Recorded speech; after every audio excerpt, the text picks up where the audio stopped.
हैं। चिराग पासवान अपने आप को आत्मविवेचन करें, आत्मविश्लेषण करें कि आज से 1.5 साल पहले लोक जनशक्ति पार्टी के सर्वमान्य नेता थे, लेकिन आज क्या बात हो गया कि एक भी उनके साथ सांसद नहीं है। पार्टी के जितने पुराने समर्पित वफादार जो रामविलास पासवान जी के कदम में कदम मिला करके काम किए हैं, उनको बढ़ाने का काम किए, पार्टी को बढ़ाने का काम किए, वो आज साथी नहीं है। आज वो अपराधी और पूंजीपतियों को क्यों नेता बने हुए हैं, उनको विश्लेषण करना पड़ेगा, आत्मप्रायश्चित करना पड़ेगा, नहीं तो देश की राजनीति में उनका कोई स्थान नहीं रह जाएगा। कल आशीर्वाद यात्रा निकलने वाली है, तो उसको लेकर क्या कहेंगे? अरे आशीर्वाद यात्रा कर रहे हैं, चलिए हम लोगों का भी आशीर्वाद है कि बिहार की राजनीति में सफल हों, लेकिन जिस ढंग के वो राजनीति कर रहे हैं, न दलित संवर्ग का करते हैं, न गरीब गुरबा की राजनीति करते हैं, न अल्पसंख्यक वर्ग का राजनीति करते हैं, न ऊंची जाति के पिछड़े चाहे गरीब लोगों का चाहे अति पिछड़ा का राजनीति करते हैं।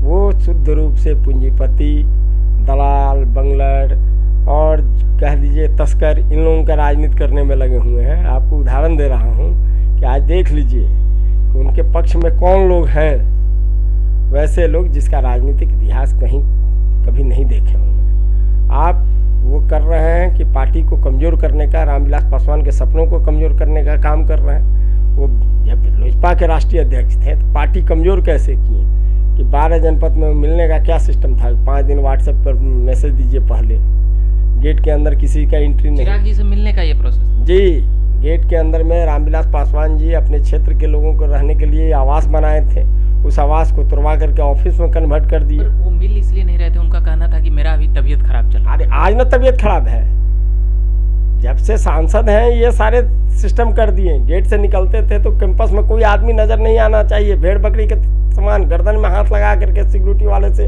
अंदर रूम में पैक करवा देते थे, कोई नजर नहीं आना चाहिए। अपने आप को अदृश्य शक्ति समझते थे, अपने आप को क्या समझते थे, कितने घमंड में चल रहे थे। उनके कैंपस में कोई नजर नहीं आना, ये तो आप गलत आरोप लगा रहे हैं। जाकर के 12 जनपद के किसी भी स्टाफ, किसी भी आदमी, चाहे जो 12 जनपद में गया हुआ पार्टी का कार्यकर्ता है, पूछ लीजिए कि मिलने का क्या सिस्टम था।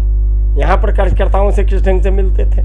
मिलने में वही था कि बड़ा ठेकेदार हो, पूंजीपति हो, उद्योगपति हो, उन लोगों से तुरंत मिलते थे।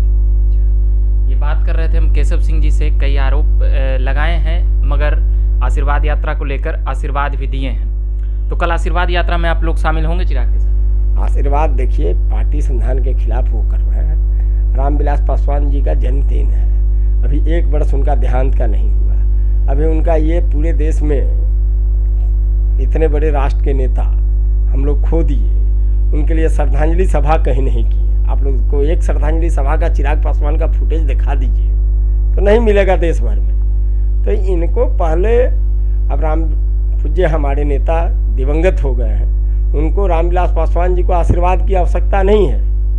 जनता का उनके प्रति श्रद्धा सुमन अर्पित करने का दिन है। वो आशीर्वाद यात्रा किसके लिए निकाल रहे हैं? रामविलास पासवान जी के लिए कि अपने लिए?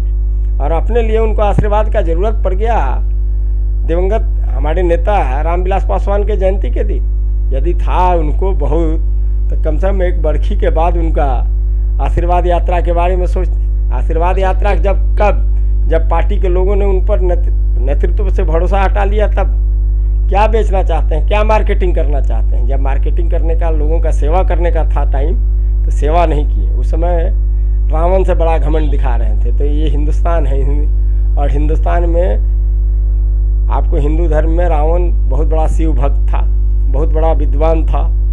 आपको उसके बाद धन के मामले में भी सोना का लंका कही जाती थी। तमाम चीज़ होने के बावजूद उनका घमंड चकनाचूर हो गया इस देश में। तो चिराग पासवान किस खेत के मूल्य हैं कि इनका घमंड रहेगा? घमंड में जिए, अगला बार सदन पहुंच पाएंगे कि नहीं, इसके लिए सोचिए। एक जो अभी भोज होने की बात सामने आ रही है कि पशुपति कुमार पारस अभी बरखी बीता नहीं है, भोज करवा रहे हैं आप लोग। देखिए, लोगों को समझकर फिर है, भोज नहीं हो रहा है। कल पासवान जी का जयंती है, जन्मदिन है, और इस जन्मदिन के अवसर पर हम लोगों ने यहाँ पर पार्टी के कार्यालय में श्रद्धांजलि सभा और उनको श्रद्धा सुमन लोग अर्पित करेंगे, उनको याद करेंगे, नमन करेंगे। दूसरी तरफ दलित सेना के तरफ से कैंपस के बाहर आपको गरीब गुरबा, रिक्शा ठेला चालक, भिखमंगे, ऐसे चाहे मदरसा के साथ छात्र हों, चाहे अन्य गरीब गुरबा को खाद्यान्न सामग्री और तैयार खाना बांटने का कार्यक्रम रखा गया है। कोई भोज नहीं हो रहा है। उनको भगवान सुबुद्धि दे कि कोई चीज़ पर टीपा टिप्पणी करें तो पहले उस चीज़ को गहराई पूर्वक जांच लें कि क्या हो रहा है और क्या हम बोलें। कल अगर कार्यालय आएंगे चिराग, तो आप लोग जैसे एयरपोर्ट आएंगे तो हो सकता है कि उनका कार्यालय है तो आ भी सकते हैं। अरे भाई, लोक जनशक्ति पार्टी के प्राथमिक सदस्य हैं, संसद सदस्य हैं, एक कार्यकर्ता के हैसियत से आवे तो स्वागत है। दादागिरी करने आएंगे तो यहाँ दादागिरी किसी का नहीं चलेगा। लोक जनशक्ति पार्टी में लोकतंत्र है, लोकतांत्रिक ढंग से काम होता है।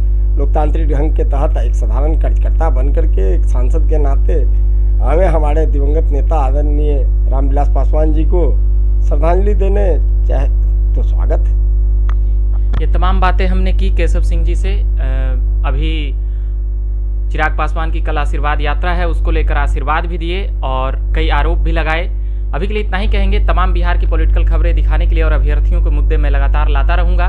झकास भारत चैनल को सब्सक्राइब नहीं किए होंगे तो कर लीजिएगा और फेसबुक पेज को भी लाइक करिएगा। केशव सिंह जी ने वक्त निकाला, इसके लिए धन्यवाद और धन्यवाद।